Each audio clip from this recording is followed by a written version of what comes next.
nakubwiye ko hano ari update buri kanya hano ubwo situation ihagaze ubu ngubu. Amakuru ubu ngubu atugezeho nonaha nuko ubu ngubu tayari ingabo za Repubulika Iharanira Demokarasi ya Kongo nk'uko mubibona aho ngaho ku mashusho zarangije kugera mu Rwanda, cyangwa se nta yindi nzira zabonye y'ubuhungiro usibye kuba zaza hano mu Rwanda, kubera ko inzira yo mu mazi nk'uko twabibabwiye mu kiganiro cya mbere. Ku bakoze subscribe ariko wowe utarabikora, cyangwa se wowe ugeze hano bwa mbere, nawe ni igihe cyawe cyo kuba wakora subscribe hano kuri Real Vibe. Nuko inzira yo mu mazi ifunze n'ababashije guhunga nijoro bahungishijwe ariko berekeza ku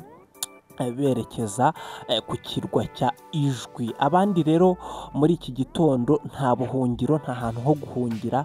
Ubu ngubu uko bimeze situation nuko batangiye kwambuka umupaka witwa Grand Barriere baza ku butaka bw'u Rwanda nk'uko mubibona ahangaha ku mashusho.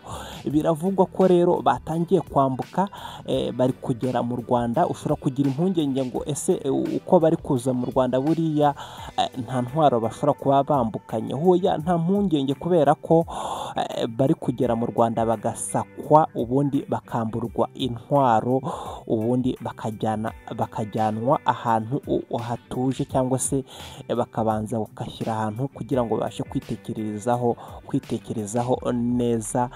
Ubwo ndabizi ubudasa bwo mu Rwanda mu kanya icyo kurya cyiza gitunganyije neza kiraba kibagezeho cyane. Nk'uko mubibona rero abasore bakiri bato ndetse n'abapapa bo mu ngabo za Repubulika Iharanira Demokarasi ya Kongo tayari ubu ngubu barangije kugera mu Rwanda. Abo mubona aho ngaho ku mashusho rero ni ingabo za Kongo, iza Wazalendo n'izindi ngabo zitandukanye ziri guhunga